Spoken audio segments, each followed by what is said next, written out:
할렐루야. 설 연휴가 시작되었습니다. 설 명절을 통해서 또 고향에 내려오신 분이 있다면 또 예배 가운데서 큰 은혜 누릴 수 있는 여러분들이 될 수 있기를 축복합니다. 우리 옆에 계신 분과 이렇게 인사하겠습니다. 새해 복 많이 받으세요. 새해 복 많이 받으세요.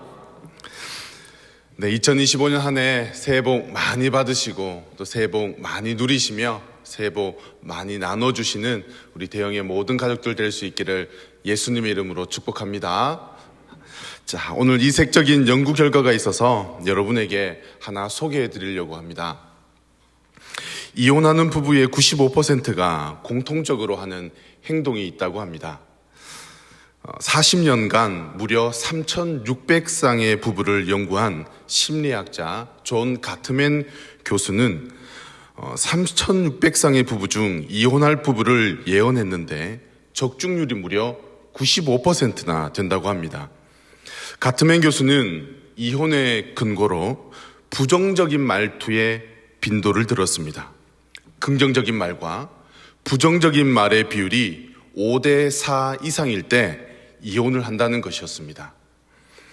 부정적인 말투에는 비난, 방어, 경멸이 있는데 여기에서 비난은 상대에게 문제가 있다는 식의 말투입니다. 예를 들면 이런 거죠. 당신은 도대체 어떻게 된 사람이 맨날 문제를 일으켜? 넌 왜 자꾸 사고만 치고 다녀? 이것이 비난의 말투입니다. 그 다음 방어는 상대방에게 책임을 전가하고 반박하는 태도입니다. 예를 들면 이런 말이죠. 그러는 당신은 뭐가 잘났는데? 이러면 싸움이 일어나기 시작합니다. 경멸은 상대방을 한 수 아래로 보는 것을 말합니다. 네가 그러면 그렇지. 내가 너 그럴 줄 알았어. 하는 이런 말들이 바로 부정적인 말투입니다. 혹 나의 언어에서 이런 비난과 방어와 경멸과 같은 부정적인 말투가 있지 않습니까?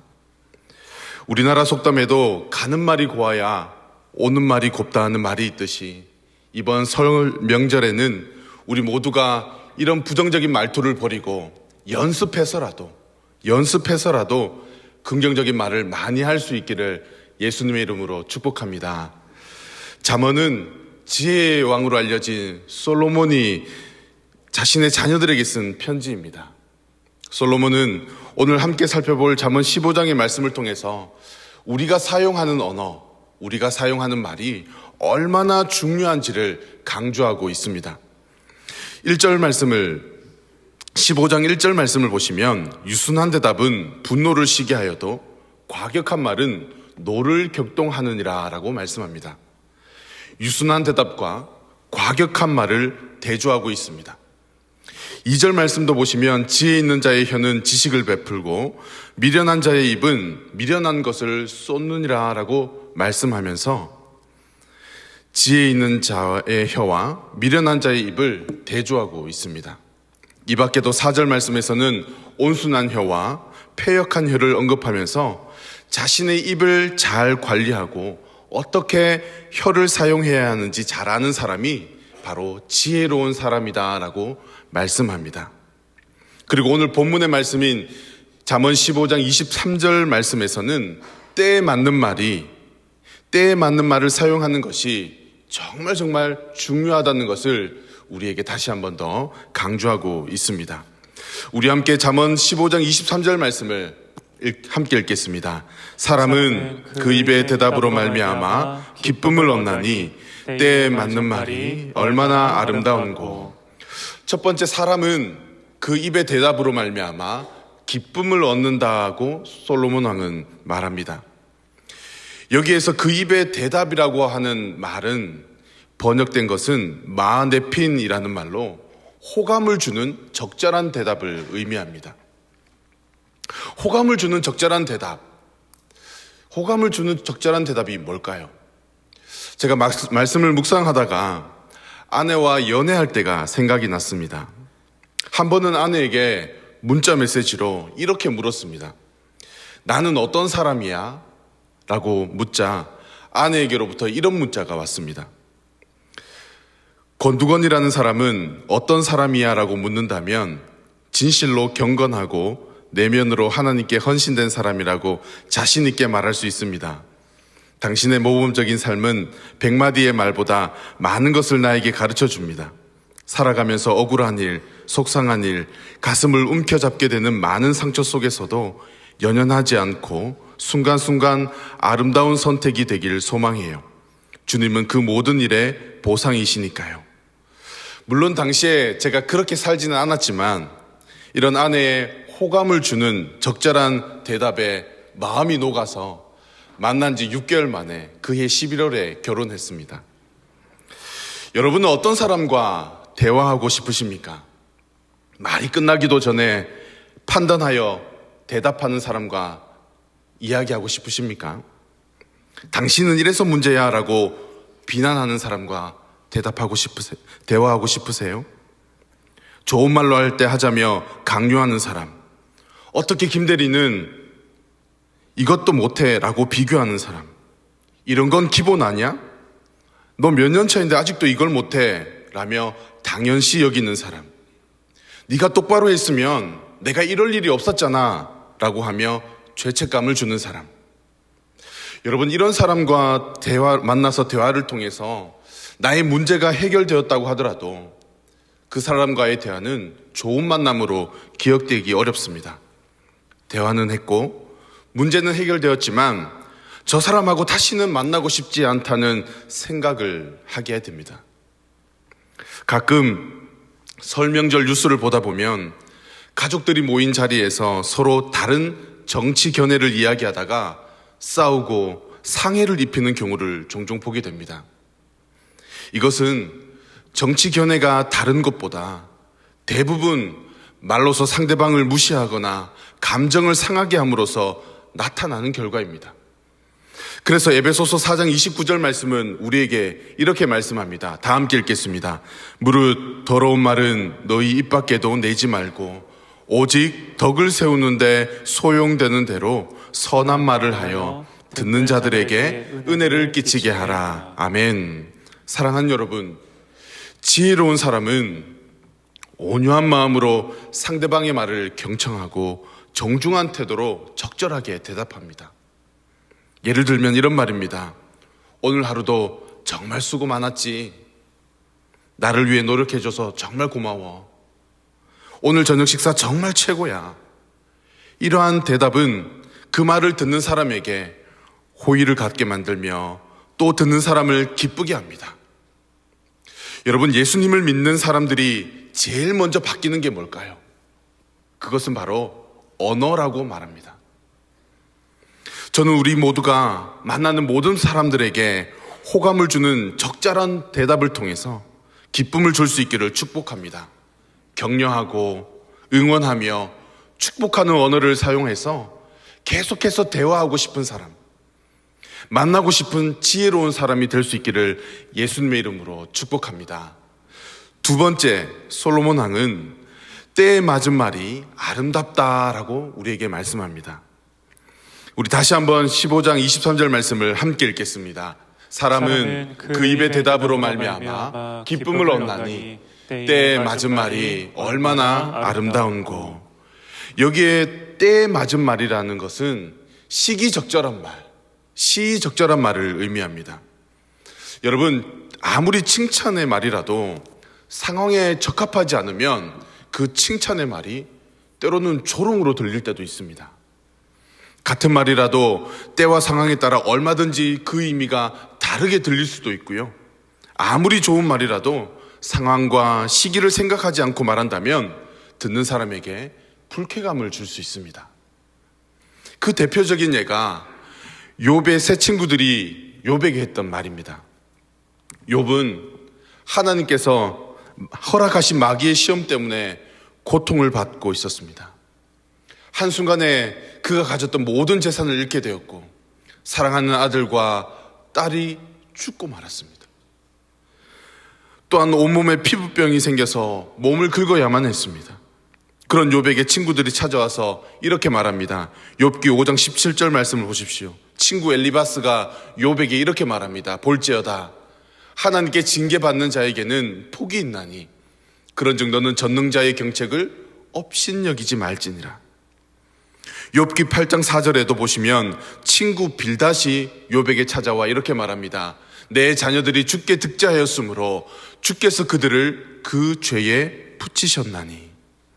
욥기 11장 6절 말씀에도 보시면 친구 소발이 찾아와 욥에게 이렇게 말합니다. 너는 알라 하나님의 벌하심이 내 죄보다 경하니라. 어려움을 당한 친구에게 찾아와서 한다는 말이 하나님께 징계받는 자는 복이 있다. 내 자녀들이 하나님께 죄를 지었다. 네가 지은 죄에 비하면 하나님께로부터 받는 벌은 약한 것이다 라는 말이었습니다. 욥의 친구들이 정말 하나님을 믿는 사람이었다면, 욥을 정말 귀하게 여기고 깊이 생각했다면 이렇게 말할 수 있었을까요? 욥이 왜 고통을 받고 있는지도 모르면서 친구들은 말로 욥에게 상처를 주었습니다. 사랑하는 여러분, 우리가 가장 많이 하는 실수 중에 하나가 무엇일까요? 바로 말로써 상대방에게 상처 주는 것입니다. 사람은 결코 겉모습만으로는 판단하면 안 됩니다. 겉으로 드러나는 모습 말고 그 안에 깊은 내면까지, 마음까지 살펴보아야 합니다. 특히 하나님을 믿는 우리는 다른 사람들에게 말을 할 때 먼저 듣는 사람을 생각하고 존중하는 모습을 보여주어야 합니다. 말하기 전에 이 말을 듣는 사람은 기분이 어떨까? 이렇게 말하는 것이 과연 맞을까? 깊이 생각하고 말해야 듣는 사람에게 기쁨을 줄 수 있습니다. 한 번은 제가 운전을 하는데 뒷자리에 계시던 장모님이 이렇게 말하는 것입니다. 계기판에 들어온 빨간 불이 뭐예요? 계기판에 빨간색 불이 들어온 것은 안전벨트를 하지 않았다는 뜻입니다. 경고였죠. 이 말을 듣자마자 저는 알았습니다. 아, 나를 생각하고 배려하신 말이구나. 바로 안전벨트를 하세요. 안전벨트를 매세요라고 충분히 말할 수 있음에도 불구하고 그렇게 먼저 듣는 사람의 마음과 기분까지 생각하여 한 말이라는 것을 제가 그때 알 수 있었습니다. 이것이 저는 지혜로운 말이라고 생각합니다. 이와 같이 지혜로운 말은 다른 사람에게 기쁨을 줍니다. 하지만 반대로 어리석은 말은 다른 사람에게 상처를 줄 수 있다는 것을 우리는 꼭 기억해야 합니다. 그러므로 우리 모두가 때에 맞는 말을 하기 위해서는 듣는 사람이 느끼는 감정과 기분을 공감해야 하며 시기적절한 말을 할 수 있도록 특별히 하나님의 지혜를 구해야 합니다.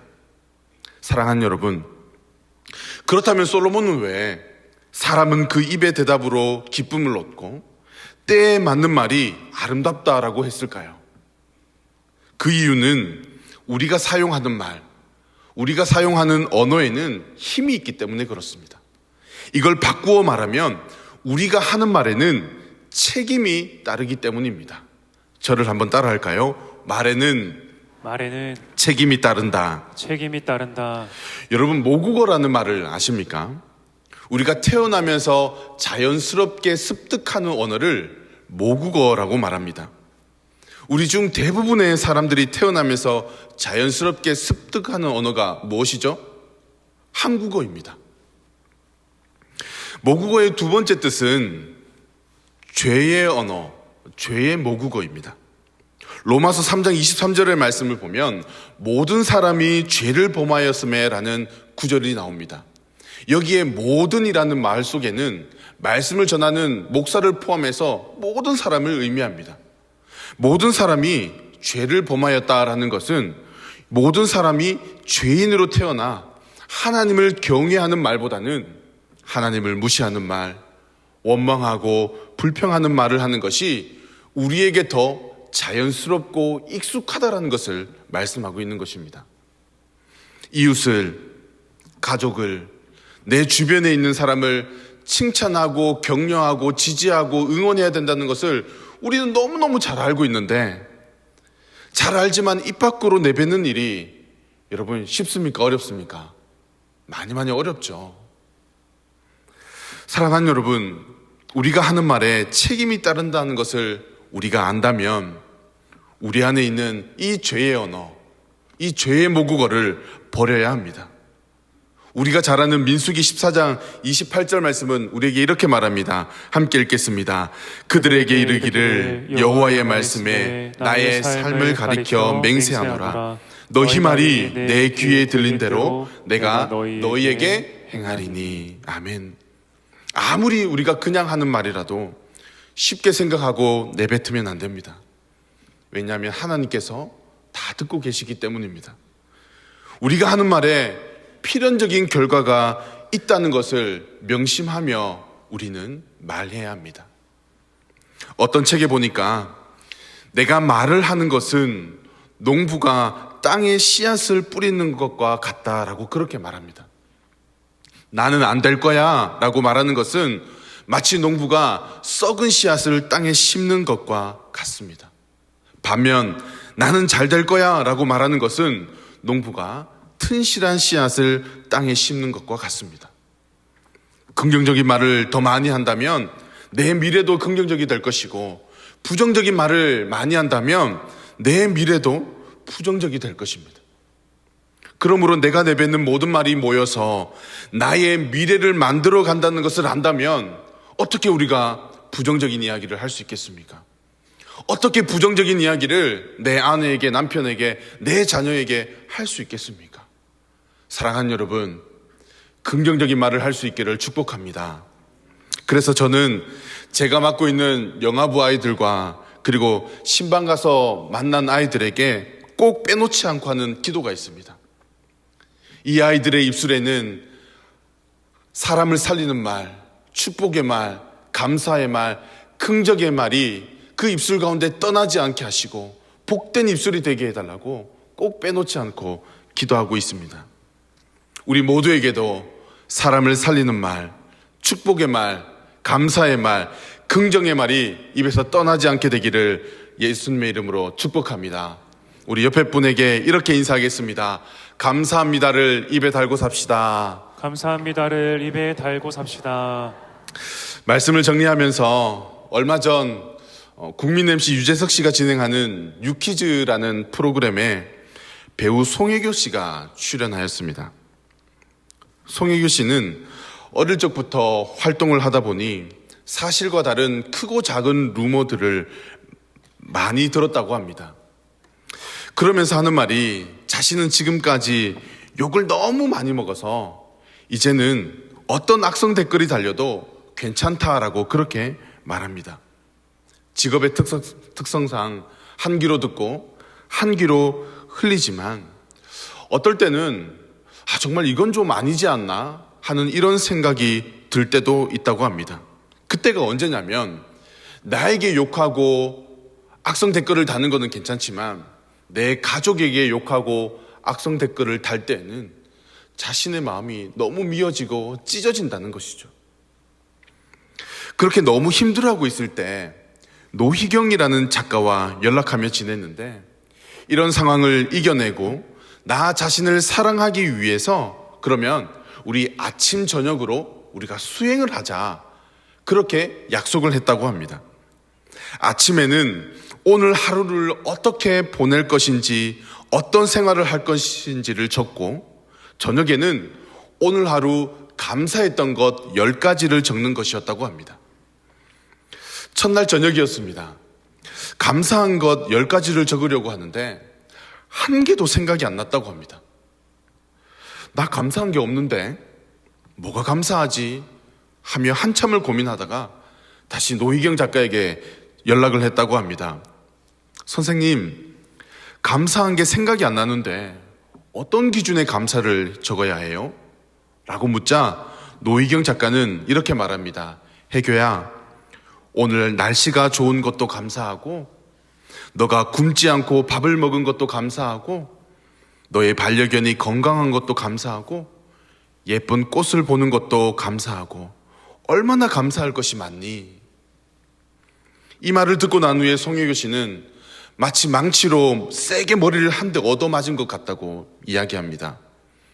이후 송혜교 씨는 쓸 것이 너무 많아졌다고 합니다. 오늘 촬영 무사히 끝나서 감사합니다. 오늘 어떤 음식점에 갔는데 음식이 맛있어서 감사합니다. 오늘 어떤 그런 감사한 일들이 소소하게 많이 넘쳐서 송혜견 씨는 그 감사 일기를 무려 5년 동안이나 적었다고 합니다. 여러분, 우리도 올해 감사로 승리하는 해를 맞이하면서 감사 노트를 쓰고 있는데요. 감사 노트 잘 쓰고 계십니까? 여러분, 감사 노트를 통해서 우리 삶 가운데 하나님께서 주시는 은혜를 발견하고 또 감사로 승리하는 저와 여러분들이 될 수 있기를 축복합니다. 우리 옆에 분에게 다시 한번 이렇게 인사할까요? 감사 노트 잘 쓰고 계십니까? 감사 노트 잘 쓰고 계십니까? 사랑하는 성도 여러분, 나의 주변에는 지혜롭게 말하는 분이 많습니까? 아니면 험담하고 비난하는 사람들이 많이 있습니까? 누군가 나에게 와서 험담을 하고 비난을 합니까? 그렇다면 험담도 아무나 하고 못합니다. 그 험담을 받아줄 만한 사람에게 험담을 합니다. 그때 이렇게 생각하셔야 됩니다. 이 사람이 나를 참 우습게 생각하는구나. 나한테 와서 자꾸 험담하고 흉보고 욕하면 내 안에서 화가 나야 합니다. 왜 나한테 와서 그런 이야기를 하냐고 말입니다. 고린도후서 4장 7절 말씀을 보시면 이렇게 말씀합니다. 우리가 이 보배를 질그릇에 가졌으니 이는 능력의 힘이 큰 것이 하나님께 있고 우리에게 있지 아니함을 알게 하려 함이라. 성경은 우리를 질그릇이라고 표현합니다. 여러분, 질그릇은 투박합니다. 쓸수록 낡고 작은 충격에도 금이 가고 쉽게 깨어집니다. 질그릇과 같은 우리도 말 한마디에 쉽게 상처받고 아파하며 하늘이 무너지는 것 같은 그런 절망과 낙심할 때에도 있습니다. 사랑하는 여러분, 그렇다면 우리는 어떤 언어를 사용해야 할까요? 한번 쏟아진 물은 다시 주워 담을 수 없는 것처럼 한번 내뱉어진 말은 다시 주워 담을 수 없습니다. 잘못된 말은, 죄의 언어는 반드시 독이 되어서 나에게 돌아온다는 사실을 기억하고 깨달을 수 있는 저와 여러분들이 될 수 있기를 축복합니다. 그러므로 때에 맞는 말, 기쁨을 주는 언어를 사용하기에 힘쓰는 저와 여러분들이 되시기를 예수님의 이름으로 축복합니다. 올해 우리 교회 표어는 감사로 승리하는 해입니다. 2025년 모든 일에 감사로 하나님을 감동시키는 삶을 통해 모든 상황 속에서 넉넉히 승리하는, 모든 사람에게 우리의 말을 통해서 힘을 주고 격려하며 지지하며 축복의 말을 선포할 수 있는 저와 여러분들의 삶이 될 수 있기를 예수님의 이름으로 축복합니다. 아멘. 우리 들은 말씀을 기억하면서 함께 기도하실 때에 우리 앞에 나와 있는 기도 제목을 함께 읽고 기도하겠습니다. 살아계신 하나님 아버지, 우리가 만나는 모든 사람들에게 호감을 주는 적절한 대답을 통해 기쁨을 줄 수 있기를 소망합니다. 하나님께 지혜를 구할 때 듣는 사람들이 느끼는 감정과 기분을 공감하며 시기적절한 말, 때에 맞는 말을 할 수 있도록 인도하여 주옵소서. 그래서 우리 입술 가운데 사람을 살리는 말, 축복의 말, 긍정의 말이 떠나지 않고 감사합니다를 입에 달고 살 수 있게 도와주옵소서. 감사로 승리하는 2025년이 되게 하여 주옵소서. 아멘. 우리 들은 말씀을 기억하면서 함께 기도하며 나아가겠습니다. 함께 기도하겠습니다. 살아계신 하나님 아버지, 참으로 감사합니다. 오늘도 우리에게 귀한 자문의 말씀을 통하여서 다시 한 번 더 결단하게 하시고 도전케 하시니 감사합니다. 무엇보다 우리가 만나는 모든 사람들에게 호감을 줄 수 있는 그 적절한 대답을 통해 기쁨을 줄 수 있기를 소망합니다. 하나님, 무엇보다 하나님께 지혜를 구할 때 듣는 사람들이 느끼는 감정과 기분을 공감하여 시기적절한 말을 통해서 때에 맞는 말을 할 수 있는 그런 지혜를 우리에게 허락하여 주시옵소서. 사람을 살리는 말, 축복의 말, 감사의 말, 아버지 응원의 말 함으로 인하여서 많은 사람들에게 또한 아버지 하나님 힘을 줄 수 있는 우리 모두가 될 수 있도록 인도하여 주시고, 그래서 우리 입술 가운데 그런 감사의 말이, 사람을 살리는 말이 떠나지 않도록 인도하여 주시옵소서. 우리 입술 가운데 늘 감사합니다를 입에 달고 살아갈 수 있도록 인도하여 주시며, 그래서 2025년 한 해 감사로 승리하는 그 감사를 회복하는 우리 모두가 될 수 있도록 축복하여 주시옵소서. 참 좋으신 하나님 아버지 감사합니다. 무엇보다 우리가 만나는 모든 사람들에게 호감을 주는 적절한 대답을 통해 기쁨을 줄 수 있는 우리가 되기를 소망합니다. 하나님께 지혜를 구할 때에 듣는 사람들이 느끼는 감정과 기분을 공감하며 시기적절한 말, 때에 맞는 말을 할 수 있도록 우리를 인도하여 주시옵소서. 우리 입술 가운데 사람을 살리는 말을 주시고 축복의 말을 주시며 긍정의 말이, 감사의 말이 떠나지 않을 수 있도록 역사하여 주시옵소서. 올 한 해 감사로 승리하는 해를 맞이하며 나아가고 있습니다. 무엇보다 우리 입술 가운데 감사합니다를 입에 달고 살아갈 수 있도록 도와 주시옵소서. 이 시간 마음을 담아 물질로 예배합니다. 마음을 다해 뜻을 다해 힘을 다해 드리오니 드린 예물 위에 30배 60배 100배로 갚아주시고 1000배 만배로 풍성한 은혜와 복을 더하여 주시옵소서. 그렇게 행하실 주님을 기대하며 살아계셔서 역사하시는 우리 주 예수 그리스도의 이름으로 감사하며 기도드렸습니다. 아멘.